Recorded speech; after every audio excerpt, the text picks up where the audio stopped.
buat sahabat entrepreneur semuanya. Pada kesempatan ini saya akan memberi beberapa arahan mengenai daripada faktor-faktor yang menyebabkan tumbuhan ini kekurangan daripada zatnya sehingga dia itu bisa bertumbuh mekar, besar dan kecilnya. Ya. Jadi sekarang perbedaan.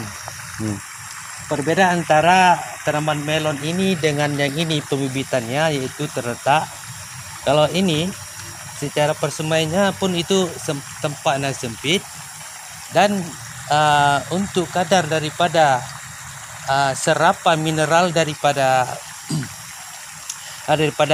pohon tersebut itu sangat rendah sehingga benih ini agak nampak kecil ketimbang daripada yang ada di dalam botol aqua ini. Ya. Ya, ini teman-teman sahabat Tadela. Dan selanjutnya kalau ini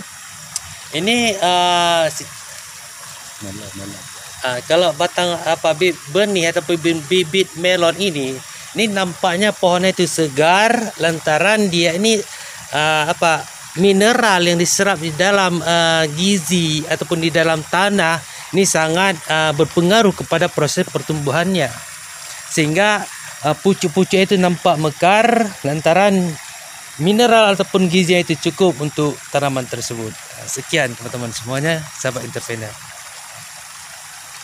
Dan selanjutnya ini contoh. Jangan lupa subscribe. Oke, untuk teman-teman yang sudah menonton subscribe ini cuplikan ini harap di subscribe. Dah, sekian, terima kasih. Assalamualaikum warahmatullahi wabarakatuh.